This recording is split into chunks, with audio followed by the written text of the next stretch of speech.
Mémoire de Marie, Mère de Jésus. Quatrième message de Marie. L'importance de développer le pouvoir de concentration, pour garder le concept immaculé pour soi-même et pour les autres, offre de Marie pour nous aider à conserver le concept immaculé les uns pour les autres, requête de grâce de Marie au conseil karmique pour les courants de vie à naître. Enfants bien-aimés. Chacun de vous est un enfant de mon propre cœur depuis si longtemps. Je vous ai aimé, j'ai veillé sur vous et j'ai conservé pour vous le même concept immaculé que j'ai eu le privilège de garder pour le bien-aimé Jésus il y a bien des siècles. Au cours des initiations par lesquelles j'ai eu l'honneur de passer avant d'accepter le rôle de mère du bien-aimé Jésus, j'ai dû prouver au conseil karmique, au grand Seigneur Maitreya et à l'assemblée spirituelle que j'étais capable de garder l'image concentrée de son être divin. Je dus la conserver, quelle que fût la pression d'énergie exercée sur moi de l'intérieur ou de l'extérieur. Pendant 3 longues heures, je conservais ce concept aux niveaux intérieurs. Toutes sortes de pressions, y compris de la part des Elohim, furent exercées sur mes corps mental et émotionnel, dans la subtile intention de détourner mon attention, fût-ce vers d'autres activités constructives de vie et de lumière, afin de provoquer un relâchement de mon attention de cette image parfaite que je serais tenu de conserver durant toute la période précédant la naissance de Jésus, et après, pendant de longues années, dans l'attente de l'heure de son épreuve et de sa victoire finale. J'ai été choisi pour venir vous demander, entre autres choses, de développer votre pouvoir de concentration sur une activité du feu sacré, sur un exercice, un essor spirituel, jusqu'à ce que vous puissiez le transposer dans la forme par la pensée et le sentiment. Les frères que vous avez invités du cœur du Téton ont été conviés à se réunir toutes les 24 heures et à faire rapport à votre bien-aimé Maître Saint-Germain sur vos progrès et leur association avec vous. Alors, après en avoir conféré avec eux, Saint-Germain s'efforce de leur apporter l'assistance dont ils ont besoin pour attirer dans vos mondes individuels la radiation et la pression de bien qui sont les bienfaits du Téton. Cela vous est donné en contrepartie du don de votre de lumière, offert en collaboration avec les maîtres ascensionnés, effectué dans le but d'obtenir de la loi cosmique les octrois et bénédictions à la vie. Un rapport à Saint-Germain vous concernant, reflétant l'opinion quasi unanime des frères, fait état pour tous les étudiants d'un besoin de concentration plus soutenu. L'empressement de vos cœurs, la douceur de vos âmes, la sincérité de vos esprits, alors que tant de nouvelles activités pénètrent vos consciences mentales, vous font papillonner d'un délice à l'autre.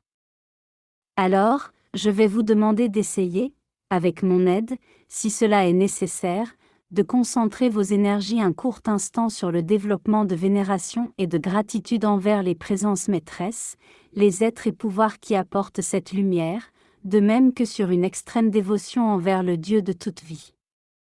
Faites une invocation sincère, demandant que vous soit révélé, sans que subsiste en vous le moindre doute, la raison spécifique de votre individualité.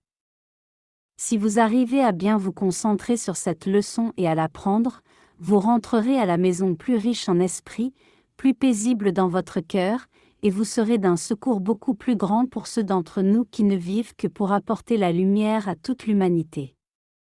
Dans mes activités aux niveaux intérieurs, je travaille avec les élémentaux. Dans nos temples, nous leur apprenons à incarner la forme, et l'élémental devient la forme de la fleur ou de l'herbe. Son pouvoir de concentration détermine combien de temps restera cette fleur, ou une autre manifestation, dans l'apparence physique comme un bienfait à la vie. Au début, il leur est difficile de concentrer leurs douces et fragiles énergies, et ils reflètent tour à tour une forme, puis une autre, changeant avec chaque activité éphémère que contemple leur vision. Mes bien-aimés, vous vous trouvez pratiquement dans les mêmes conditions mentales et émotionnelles. À travers ma dynamique et mon pouvoir de concentration, je souhaite vous apporter la pression de mon énergie et toute l'aide que mon courant de vie peut offrir. Je le fais pour vous aider à dessiner l'immaculée conception de votre propre divinité selon le même modèle que celui taillé par Hélios et Vesta dans la lumière universelle lorsque, pour la première fois, vous avez accédé à l'existence. Je vous aiderai à garder ce modèle christique vous permettant de passer la flamme au travers de votre propre monde émotionnel jusqu'à l'heure où votre chair, obéissant à la forme mentale et émotionnelle du concept immaculé conservé dans votre conscience, manifestera la perfection de l'état christique. Alors vous vous tiendrez dans la révélation de votre présence maîtresse, car cela, enfant bien-aimé, est votre suprême destinée. Il y a des millions d'âmes prêtes à s'incarner dans l'année qui vient et beaucoup d'entre elles ont un lourd karma. Les corps physiques qu'elles porteront seront façonnés à partir de la substance élémentale qu'elles ont utilisée vie après vie, âge après âge. Gravement chargée de discorde, cette substance ne sera pas très confortable à revêtir. C'est pourquoi, comme le Grand Conseil karmique se réunit cette nuit, j'ai la joie et le privilège de lui présenter une supplique pour chaque courant de vie devant naître cette année. Je vais demander que le karma destructif accumulé au cours des âges soit consumé au niveau cosmique et que chacun puisse venir en incarnation dans une forme digne, belle, harmonieuse, pure et équilibrée. Au nom de ces esprits à naître, je demande votre aide et les énergies de vos propres mondes individuels et collectifs. J'ai demandé aux anges qui font partie de ma course spirituelle d'attirer les âmes qui doivent s'incarner cette année, ou qui vont essayer d'en obtenir l'opportunité, dans l'atmosphère au-dessus du téton. Je vous ai raconté par ailleurs que de 3 âmes cherchant à s'assurer un corps, une sera acceptée, et 2 seront refoulées. Il y a environ 300 millions d'âmes espérant obtenir l'incarnation terrestre. À travers cette opportunité, elles espèrent développer et dominer le contrôle de l'énergie et de la vibration, terminer leur long voyage sur la planète Terre, inscrire leur nom au livre de la vie et entrer dans la sphère immortelle de liberté divine. À ceux d'entre vous qui connaissent des mères portant un enfant en leur sein, je demande une aide toute particulière au moment où notre pétition sera présentée au Conseil karmique. Demandez que le karma de ces individus soit au moins atténué et qu'aucun courant de vie ne soit forcé à s'incorporer dans une chair déformée ou sans le plein usage de toutes les facultés de l'esprit et de la conscience. Sur l'octave des maîtres ascensionnés, chacun de nous se voue à une activité, à un service particulier. Individuellement et collectivement, en même temps que vous vous développerez et mûrirez, vous vous spécialiserez de plus en plus.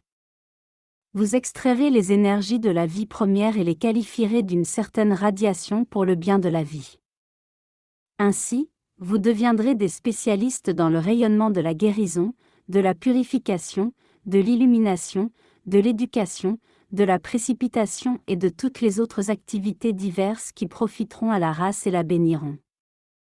Pour que vous développiez et mûrissiez les facultés qui vous permettront d'attirer cette substance première en la traversant de l'énergie de votre monde émotionnel et en la dotant d'une qualité divine particulière, vous devez posséder la faculté de concentration spirituelle. Afin d'accumuler une dynamique de quelque qualité que ce soit, utilisable en tant que bénédiction spécifique de la race, l'essence de vie doit recevoir une charge rythmique du monde des sentiments qui est l'agent qualifiant de tout courant de vie. Si vous décidez de rester toute une journée en compagnie du maître président ce jour, vous pouvez lui demander de vous aider à qualifier les énergies de votre propre aura au moyen de sa qualité et de son pouvoir de radiation.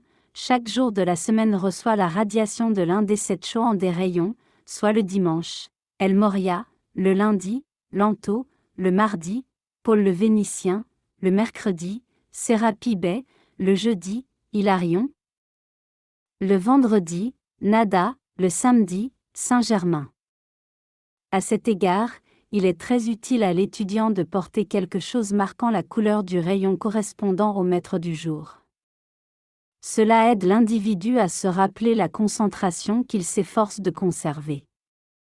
Confère. Le 7e rayon.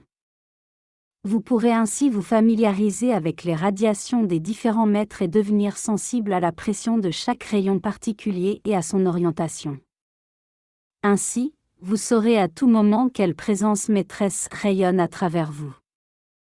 Les étudiants sur le chemin, qui ont passé par l'étape métaphysique du développement, doivent arriver à un stade où ils reconnaissent la vibration en elle-même sans dépendre de la forme pour confirmer l'acceptation du cœur de la présence du Maître. Cela exige un grand équilibre, mais bien aimé, de même qu'une grande sérénité dans votre cœur. Cela demande aussi le silence de vos lèvres et que vous n'en parliez à personne.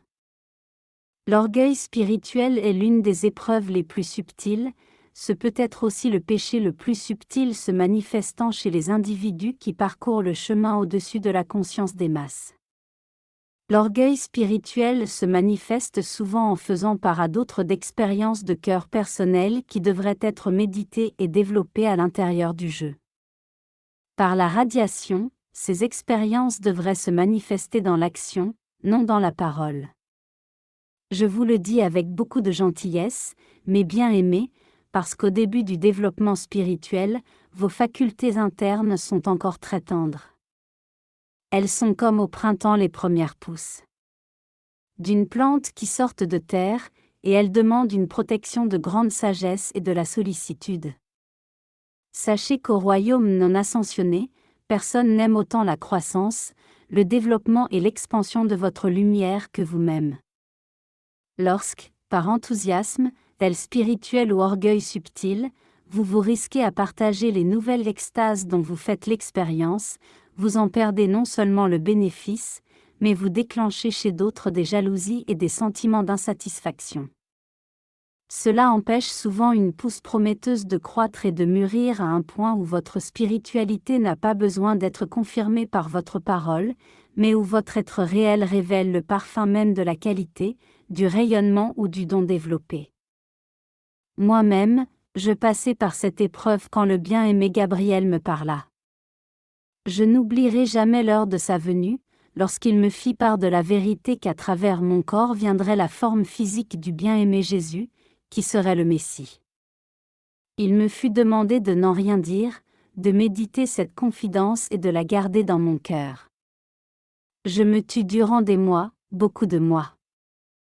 Même après la naissance de l'enfant, au cours de notre fuite en Égypte et de ses premières années de croissance, alors que la fierté d'une mère eût voulu dire, même confidentiellement, au prêtre du temple qu'il devrait prendre soin d'un enfant aussi sacré et magnifique, la sagesse de la loi fut telle que je ne pus le faire. Je ne pus livrer son tendre jeu aux énergies qui se seraient déchaînées si mes lèvres n'eussent fait que laisser sous-entendre ce que je savais dans mon cœur. Joseph et moi-même en parlâmes souvent en le voyant jouer, mais nous n'en dîmes rien à personne. Jésus vous a dit que, de sa propre conscience, il rappelait la mémoire de son grand gourou, le Seigneur Maitreya. Lui-même n'en parla à personne. Il grandit et devint fort. Quand il revint de sa visite en Inde où il avait reçu du directeur divin les affirmations et les courants requis pour le rendre libre, il ne lui fut pas nécessaire de parler. Il était le Christ. Jean-Baptiste le proclama, en Judée, tous les hommes et femmes spirituellement forts le savaient. Puis, un autre grand péché, une activité des plus subtiles, le tenta. Ce fut le genre de péché qui détruisit le temple de l'Atlantide et de la Lémurie, l'arrogance spirituelle. C'est l'arrogance de la prêtrise qui, versée dans la lettre de la loi, et ayant perdu l'amour de la loi à cause de sa supériorité spirituelle, contribua à détruire la manifestation christique. Ainsi en va-t-il dans la vie de tout homme. Il progresse le long du chemin, sort de l'obscurité et pénètre dans la lumière, accepte les maîtres et avance. Puis, de subtiles épreuves s'efforcent de détruire ce pourquoi il a travaillé pendant des âges. Puisse le Dieu de lumière et de vie, alors que vous assimilez de plus en plus de connaissances de la loi, vous garder tous humbles dans votre savoir. Puissiez-vous acquérir de plus en plus la compréhension des pouvoirs qui agissent aux niveaux intérieurs.